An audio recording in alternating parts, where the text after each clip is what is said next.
Maraming tao nagsasabing sila ay Kristiyano.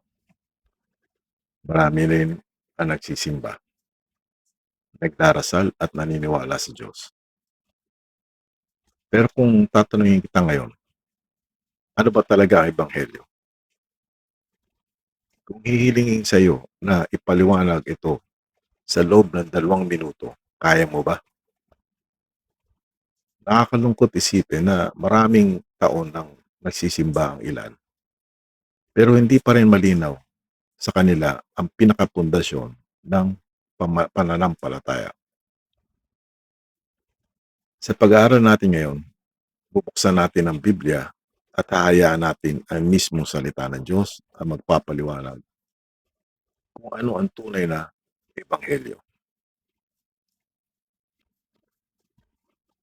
Sa 1 Corinthians chapter 15 verse 1 to 4, sabi, "Ngayon mga kapatid, ipinapaalala ko sa inyo ang Ebanghelyong ipinangaral ko sa inyo, na si Kristo ay namatay dahil sa ating mga kasalanan ayon sa kasulatan, na siya ay inilibing at muling nabuhay sa ikatlong araw ayon sa kasulatan."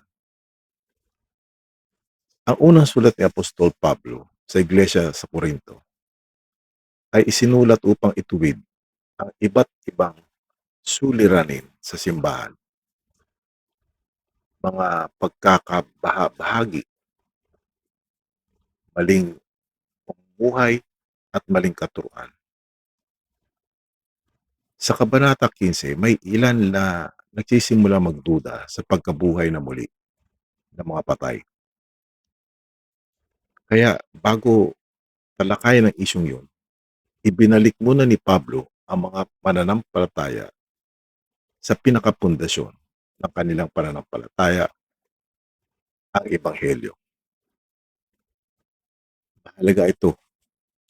Kapag naligaw ang isang Kristiyano, madalas ang unang dapat balikan ay hindi ang opinyon ng tao, kundi ang malinaw na mensahe ng Ebanghelyo.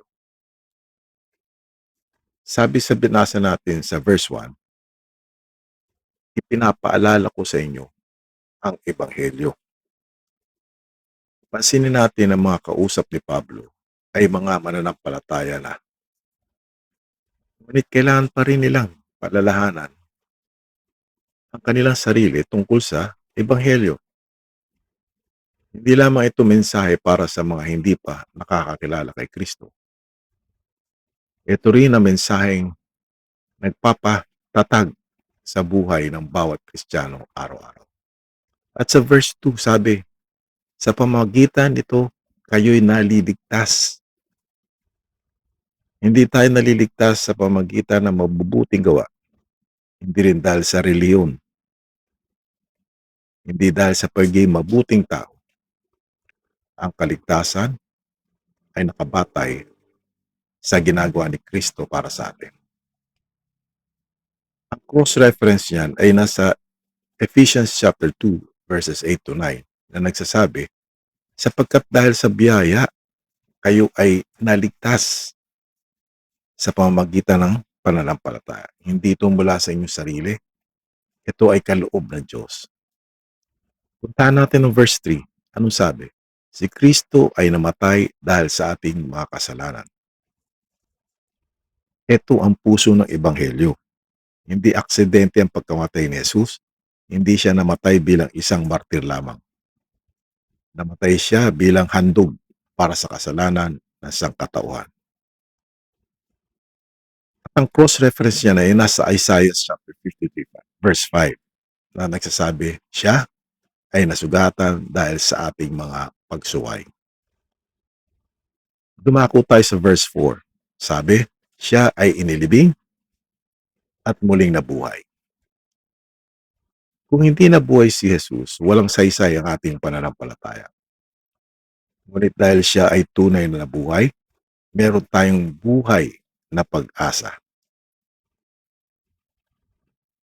Ang muling pagkabuhay ni Kristo ang nagpapatunay na tinanggap ng Diyos ang kanyang sakripisyo at naigupo niya ang kasalanan at kamatayan. At ang cross-reference niyan ay makikita nyo sa Romans chapter 4 verse 25. So, ano ang hindi ebanghelyo? Mahalagang linawin ito.